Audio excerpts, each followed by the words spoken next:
C'était donc il y a 3 semaines pile, l'armée israélienne et américaine opérait leur première frappe sur l'Iran, qui a aussitôt répliqué sur les pays du Golfe voisin et sur Israël. Une guerre qui est loin de marquer le pas. Frédéric Simon, bonsoir. Vous êtes le correspondant d'Europe 1 à Tel Aviv. Aujourd'hui, Frédéric, Téhéran a visé la base américaine de Diego Garcia en plein océan Indien.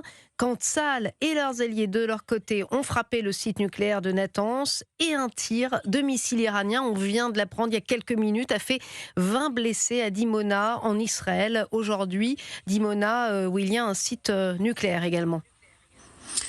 Oui, alors que le conflit est entré aujourd'hui dans sa 4e semaine, les capacités nucléaires des belligérants sont en effet pris pour cible. L'aviation américaine a bombardé la centrale de Natanz, l'un des principaux centres d'enrichissement d'uranium dont dispose le régime iranien. Il avait déjà été sérieusement endommagé en juin dernier lorsque les États-Unis s'étaient joints aux opérations menées par Israël contre le programme nucléaire de la République islamique. Les médias officiels en Iran affirment que l'aviation israélienne a mené les raids sur Natanz. Aujourd'hui, information démentie par les autorités israéliennes. C'est d'ailleurs essentiellement le sud du territoire israélien qui a été pris pour cible par les missiles iraniens en début de soirée et plus précisément le secteur de Dimona où plus de 20 personnes ont été légèrement blessées.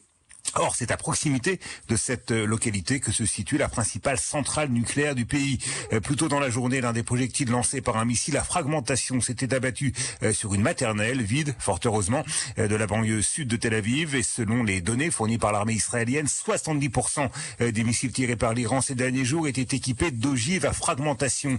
Le régime des Mollahs dispose par ailleurs de missiles d'une portée plus longue que ce qui a été connu jusque-là, capables d'atteindre jusqu'à l'océan Indien, puisqu'une base militaire américano-britannique située dans cette zone, celle de Diego Garcia, a été visée par l'Iran aujourd'hui. Frédéric Simon, le correspondant d'Europe 1 à Tel Aviv.